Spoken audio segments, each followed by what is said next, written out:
Welcome back to the HUD, everyone. I'm Zacharoni, and I bet you were scratching your heads thinking why I showed this game in my top ends video. Well, I discovered the first game from deceased YouTuber Total Biscuit, who placed it at number 3 on his top 10 games of 2014, saying that the best games can come from the worst developers, which I'll get to in a minute. And while I was working on my YouTube channel, I was going to use the first game for one of my leftovers. But as you can tell, it didn't make it, and I kind of deleted it, so I can't show you my first reactions really. But I can tell you I was impressed with what I played, given that this is made by Silver Dollar Games, who made cheap titles like Who Did I Date Last Night, Hockey Fight, and Try Not to Fart. Really? With those titles, and not a lot of people experienced the first game, it feels like there's not going to be a sequel. But thanks to Hune's Dojo, there was a sequel in development, and as I researched this, they announced this in 2018. I guess tiny developers, well, really tiny developers, don't really get any attention from big journalists in the world. But why did I like One Finger Death Punch? Well, it may look like a 10-year-old who made this game, but it's how the gameplay present itself. You see, your main stick figure is in the middle, and then you need to wait until the enemy gets close to you, and then you press a button once they are in the bar underneath them. So there's a rhythm to pressing the right amount of buttons without messing up, and it feels like you are in control in one of those fan-made videos you see on the internet, more specifically Hune's Dojo. In the sequel, it still got the same rules, but they added new objectives, like your main character is invisible and you have to predict when to attack, or you have to complete a level with smaller bars, which add a bit more patience to the game.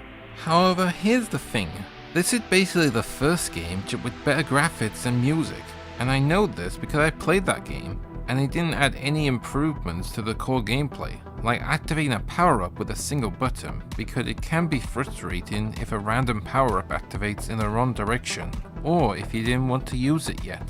So in conclusion, One Finger Death Punch is good, but this is for gamers who haven't played the first one because there's nothing really special about this title. It was an innovative idea at the time, but maybe they should have added more toppings on the core gameplay mechanic. Just saying really. Well, that was short. You know what? Let's review another game what I played. Now before we start, after I had done leftover videos for World of Goo, developer 2D Boy released a patch that improved the game's performance on PC and added widescreen support, 10 years after the game's launch. But after continuing playing this game, it's definitely an improvement over the original version, with visuals more sharper than the one you see in my leftovers. So if you are wondering if something is wrong with the video, well, that's because I'm using clips from my leftovers and the most recent clips that I recorded before the patch was released. But enough about the graphics quality, let's get to the game itself. Now I like me an interesting puzzle game like using a portal gun, manipulating time, and using a device that can make clones and swap into them. So I decided to check out World of Goo, which I heard is a puzzle game that won so many awards and it made its way in a lot of top 10 Wii games, and I understand why. World of Goo requires me to connect goo together to reach a pipe to collect any spare goo that I got left, but I need a set amount of goo to proceed to the next level.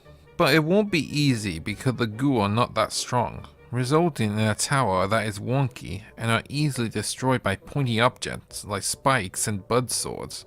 It's fun to figure out the right angle on each scenario and try to keep my creation steady without falling apart. And as I keep playing, the puzzles get more complex with different types of goo to utilize, and I have to use balloons to keep my structures from falling down entirely.